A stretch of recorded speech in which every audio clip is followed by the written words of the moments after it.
नमस्कार दोस्तों। आज हम समझेंगे रेलवे एनटीपीसी क्या होता है, कौन सी पोस्ट इसके अंतर्गत होती है, काम क्या करना होता है, सैलरी कितनी मिलती है, अगर ये परीक्षा निकालनी है तो एग्जाम का पैटर्न क्या होता है। एक एक चीज ये वीडियो में बना रहा हूं और ऐसे बहुत सारे वीडियो आपके लिए लेकर आ रहा हूं जिसमें हम एक एग्जाम के बारे में पूरा डिटेल में बात करेंगे और उसको बहुत अच्छे से समझेंगे। तो अगर आपने बस सुना है कि रेलवे एनटीपीसी की परीक्षा होती है, लाखों बच्चे फॉर्म भरते हैं, लेकिन ये क्या होता है, तो आपको बहुत अच्छे से फोटोज के माध्यम से बताऊंगा कि इसमें कौन कौन से पद हैं, उनका काम क्या करना होता है, ताकि आप भी अच्छे से अपने लिए डिसीजन ले पाओगे कि आपके लिए कितना सही है। तो हर एक चीज पे बात करेंगे, पूरा वीडियो बहुत ध्यान से आप देखिएगा। देखो, सबसे पहले हम समझते हैं रेलवे में बहुत सारी भर्तियां होती हैं। जिन्हें नहीं पता है बस उन्हें बता दूं कि एक तो आपका भाई एएलपी असिस्टेंट लोको पायलट होता है, टेक्नीशियन होता है, सेक्शन कंट्रोलर होता है, जूनियर इंजीनियर होता है। उसी में NTPC non technical popular categories, अब ये दो प्रकार की होती है, एक ग्रेजुएट लेवल की होती है, एक अंडर ग्रेजुएट होती है। ग्रेजुएट अंडर ग्रेजुएट मतलब कि दो प्रकार है। ये अगर आपका 12th कंप्लीट है तो परीक्षा दे सकते हो, अगर आपका ग्रेजुएशन कंप्लीट है तो भी आप परीक्षा दे सकते हो। दो हिस्से इसमें होते हैं। फिर एक मिनिस्टीरियल और आइसोलेटेड कैटेगरीज और लेवल 1 जिसको ग्रुप डी कहते हैं, वो सब इसी का हिस्सा है। अब हम एनटीपीसी को आज बहुत अच्छे से समझेंगे। सबसे खास बात है कि इसमें कोई टेक्निकल डिग्री की जरूरत नहीं होती, और वैसे भी आपको बता दूं कि रेलवे में इंग्लिश आती ही नहीं है। सबसे ज्यादा रेलवे पसंद इसलिए किया जाता है क्योंकि इसमें इंग्लिश विषय ही नहीं है। तो अगर आपको इंग्लिश से डर लगता है या आप चाहते हो कि sir maths, reasoning, GS, science पढ़ना हो बस, तो रेलवे आपके लिए सबसे बेहतरीन है। हर परीक्षा में रेलवे की इंग्लिश नहीं आता है ना। तो एनटीपीसी यानी रेलवे के अलग अलग जो बहुत सारे महत्वपूर्ण पद हैं वो सब इसके अंतर्गत आते हैं, जो मैं आपको अभी समझा रहा हूं। सबसे पहले अगर हम देखें 2024 में अंडर ग्रेजुएट के 3445 पद निकले थे और इसके लिए 63 लाख विद्यार्थियों ने फॉर्म भरा था।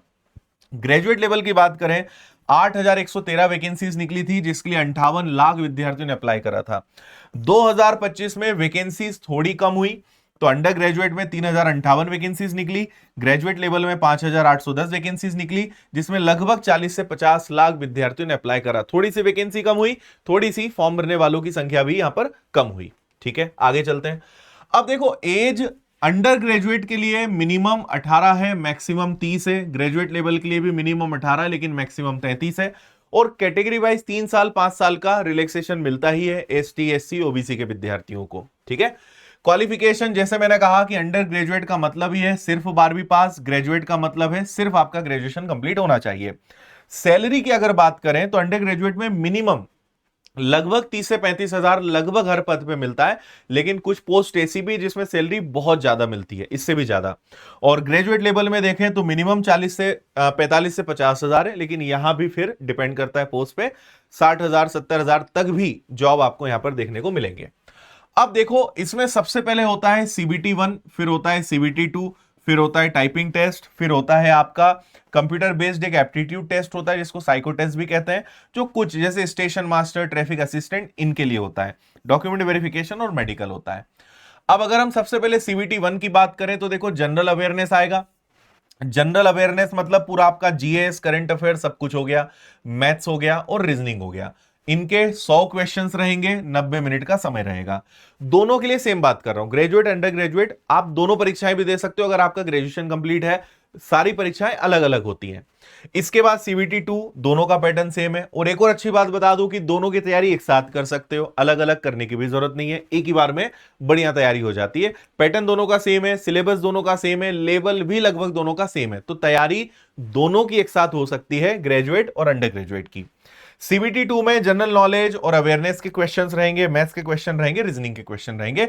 बस 120 सवाल हो जाते हैं, लेकिन समय आपके पास अभी भी 90 मिनट का होता है। और रेलवे में 1/3 1/3 की नेगेटिव मार्किंग होती है, ये बात आप ध्यान रखिए। अब देखो, सबसे पहले समझते हैं ग्रेजुएट लेवल में कौन कौन से पद होते हैं। मोटे मोटे तौर पे आपको मैं दिखा रहा हूं। तो एक होता है भैया चीफ कमर्शियल कम टिकट सुपरवाइजर, जिसका मुख्य काम है कि जो कमर्शियल चीजें हैं प्लस टिकटिंग का पूरा संचालन जो है वो इनको देखना है। फिर एक सबसे ज्यादा पसंद किया जाने वाला जो पद है वो है स्टेशन मास्टर। आप समझो कि स्टेशन का पूरा मैनेजमेंट, स्टेशन का मैनेजर जो है वो स्टेशन मास्टर होता है। फिर गुड्स एंड ट्रेन मैनेजर होते हैं जो माल ट्रेनों की देखरेख करते हैं। आपने देखा होगा ट्रेन में अधिकतर जो झंडी दिखाते हैं, है ना, तो गुड्स ट्रेन मैनेजर होते हैं जो माल गाड़ियों की देखरेख करते हैं। फिर जूनियर अकाउंट्स असिस्टेंट कम टाइपिस्ट जो अकाउंटिंग का काम करेंगे। सीनियर क्लर्क कम टाइपिस्ट जो बेसिक जो टाइपिंग डेटा एंट्री के जो काम होते हैं वो करेंगे। और ट्रैफिक असिस्टेंट होते हैं जो ट्रैफिक सिग्नल्स का पूरा ऑपरेशन सारी चीजें देखते हैं। हमने यहाँ पे मेंशन भी कर दिया है कि किसमें CBT1 CBT2 होगा, किसमें CB80 होगा, वो यहाँ पे आपको दिख रहा होगा। अब सबसे ज्यादा आपको इसमें मजा आएगा, आपको इससे हर पोस्ट की क्लैरिटी मिलेगी। अगर सबसे पहले बात करते हैं चीफ कमर्शियल कम टिकट सुपरवाइजर, और आपको आज ये भी बताऊंगा कि टीसी और टीटी में भी डिफरेंस होता है। हम लोग जिसको टीसी समझते हैं वो एक्चुअल में टीसी नहीं होता है, वो टीटीई होता है, वो भी मैं आपको बता रहा हूं। तो अगर चीफ कमर्शियल कम टिकट सुपरवाइजर की बात करें तो भाई इनका काम है स्टेशन पर जो कमर्शियल वाणिज्यिक गतिविधियों की देखरेख, टिकट की बुकिंग, रिजर्वेशन, अनारक्षित जो टिकट है इन सब की बुकिंग। आप काउंटर पे जिनसे हमेशा अपने काम आप करवाते हो ये वही लोग हैं जो टिकट रिजर्वेशंस का काम करते हैं, है ना, आपकी क्वेरीज को सॉल्व करते हैं। और जो भी रेलवे का जो राजस्व है स्टेशन पर उस सब को देखरेख करना, रिकॉर्ड करना, ये सब इनका काम होता है। ये लेवल 6 जॉब है। फिर जिसकी मैं बात कर रहा था स्टेशन मास्टर, अल्टीमेटली स्टेशन पर जितनी भी ऑपरेशंस हैं, जितनी भी गतिविधियां हैं, एक प्रकार से पूरा मैनेजमेंट देखरेख इनकी जिम्मेदारी होती है। तो ट्रेनों का आना जाना, यात्रियों की सुविधाएं, स्टेशन स्टाफ का प्रबंधन, सुरक्षा, समय पालन, स्टेशन अधीक्षण और अन्य जितना भी सारा काम होता है ये सब कुछ यही देखते हैं। बहुत जिम्मेदारी भरा जॉब भी है, सबसे ज्यादा पसंद किया जाने वाला जॉब भी है, सैलरी भी बहुत अच्छी इसमें होती है। इसके बाद अगर बात करें गुड्स ट्रेन मैनेजर की, जो आपने देखा होगा झंडी दिखाते हैं, तो ये माल यानी गुड्स ट्रेन जो होती है उनकी सुरक्षा संचालन का निरीक्षण करते हैं। जो गाड़ियां हैं, वैगन्स हैं, उनकी स्थिति, ब्रेक प्रणालियां, लोडिंग, इन सब चीजों को देखरेख करते हैं। स्टेशन मास्टर और ट्रैफिक विभाग के साथ समन्वय कर ट्रेनों के समय पालन, मार्ग और सिग्नल स्थिति को बताते हैं। इसीलिए आखिरी में जाते जाते वो हरी झंडी दिखाते हैं, वो हमारे लिए नहीं, जो स्टेशन पर काम करने वाले लोग हैं, स्टेशन मास्टर है, उनके लिए वो सिग्नल्स होते हैं, ठीक है। और माल का ट्रैकिंग और डॉक्यूमेंटेशन, दुर्घटना अगर कहीं हो जाती है तो ये सब चीजों का जिम्मेदारी इनकी होती है। फिर जूनियर अकाउंट्स असिस्टेंट कम टाइपिस्ट की अगर हम बात करें, जो लेवल 5 जॉब होती है, तो इसमें जो जिम्मेदारियां हैं, रेलवे का जो अकाउंटिंग वाला पूरा पार्ट है, भाई पैसा तो आ गया, अब उसका आवक जावक हर चीज, डेबिट क्रेडिट खर्चा, जो सारी चीजें, मतलब ओवरऑल जो अकाउंटिंग का काम होता है वो इनके सुपुर्द होता है। कंप्यूटर पर टाइपिंग करना, फाइल्स मेंटेन करना, A to Z। तो नाम से ही क्लियर है, जूनियर अकाउंट असिस्टेंट कम टाइपिस्ट, ठीक है। फिर इसी में सीनियर क्लर्क कम टाइपिस्ट हो जाते हैं, जो वरिष्ठ क्लर्क के रूप में तो डेटा, फाइल मैनेजमेंट, रिपोर्ट तैयार करना, जूनियर क्लर्क को सुपरविजन करना, उन्हें काम देना, तो ये सारा काम इनका होता है पूरा, ठीक है। ये लेवल 5 जॉब है। ट्रैफिक असिस्टेंट जो ओवरऑल ट्रैफिक और सिग्नल्स को पूरा देखते हैं, तो उनको असिस्ट करने का ये काम करते हैं। उसके लिए भी बड़े पद होते हैं, लेकिन ये उनके लिए एज ए असिस्टेंट काम करते हैं। तो ट्रेनों का, सिग्नल्स का जितना भी गतिविधि है, ऑपरेशंस का काम है, वो सारा देखते हैं। स्टेशन मास्टर अन्य कर्मचारियों के साथ समन्वय कर ट्रेनों का समय पालन और संचालन सुनिश्चित करना, विभिन्न शिफ्ट में काम करना, ट्रैक पर आने जाने वाले वाहन, रेल की गतिविधियों पर नजर रखना। तो ये लेवल 4 जॉब होता है, ठीक है। अब अगर अंडर ग्रेजुएट की हम बात करें, ये सारे जो मैंने पद आपको बताए अभी इसके पहले, ये सारे ग्रेजुएशन वाले हैं, यानी एनटीपीसी ग्रेजुएट लेवल का आप फॉर्म भरोगे तो आप इनमें से कोई पद हासिल कर पाओगे। सबसे ज्यादा सैलरी आपको इन्हीं में मिलती है। लेकिन आपका 12th हो गया है और आपको अगर एनटीपीसी का एग्जाम निकालना है, तो उसमें पहला होता है कमर्शियल कम टिकट क्लर्क, जो टिकटिंग, सामान, पार्सल, बुकिंग, ग्राहक सेवा का काम देखते हैं। फिर अकाउंट्स क्लर्क कम टाइपिस्ट, अकाउंट्स का काम देखेंगे। जूनियर क्लर्क कम टाइपिस्ट, जो आपको मैंने अभी थोड़ी देर पहले बताया, आपने देखा यहाँ पे सीनियर था, अब इन्हीं के अंडर में जो काम करेंगे वो जूनियर हो जाएंगे। और ट्रेन क्लर्क, तो ट्रेनों की रिकॉर्डिंग, ट्रैकिंग, डेटा एंट्री, ये सारा, क्योंकि हर एक चीज की सरकारी विभागों में आपको पता है हर एक चीज को प्रॉपर फाइल में मेंटेन रखा जाता है, प्रॉपर डेटा रखा जाता है, हर चीज की एंट्री, आना जाना, कोई भी ट्रेन है तो उसका प्रॉपर रिकॉर्ड पूरा मेंटेन किया जाता है। तो ये जो काम संभालते हैं वो ट्रेन क्लर्क्स करते हैं। अब आपको एक सबसे बड़ा डिफरेंस बताता हूं टीसी और टीटीई में। जिसको हम टीसी कहते हैं वो एक्चुअल में टीटीई होता है। दोनों में डिफरेंस समझो। टीसी का मतलब होता है टिकट कलेक्टर, जो रेलवे स्टेशन पर, प्लेटफॉर्म पर जो टिकट चेक करते हैं वो टीसी होते हैं और इनकी सैलरी 35 से 40,000 होती है।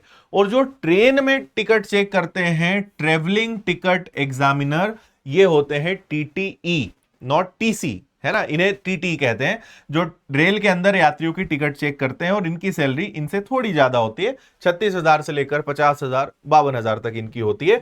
और ये कौन से लेवल का जॉब है? तो ये लेवल 3 का जॉब है। ठीक है, तो अगर कमर्शियल कम टिकट क्लर्क की बात करें तो टिकटिंग काउंटर पर वही सारा आरक्षण और जो अनारक्षित टिकट है उनको सबको देखना, कंप्यूटर रिजर्वेशन सिस्टम्स को पूरा देखना। तो टिकटिंग का काम इनका भी होता है। स्टेशन पर जो लगेज पार्सल बुकिंग आते हैं उनका पूरा रिकॉर्ड रखना, जानकारी देना, इंक्वायरी जो जानकारी देते हैं रेलवे स्टेशन पर वो लोग ये होते हैं। तो पूरा कमर्शियल इनको देखना। फिर अकाउंट्स क्लर्क कम टाइपिस्ट जो होता है, ये लेवल 2 जॉब है। ये लेवल 3 था, ये लेवल 2 है। तो अकाउंट्स के वही काम सीनियर्स हैं, उनके साथ उनके अंडर में ये लोग काम करते हैं। फिर वही जूनियर क्लर्क कम टाइपिस्ट हो गए। तो जो सीनियर जो टाइपिस्ट हैं उनके साथ जो काम करेंगे वो जूनियर टाइपिस्ट हो जाएंगे। तो उन्हीं के अंडर में असिस्टेंट के तौर पे ये लोग काम करते हैं।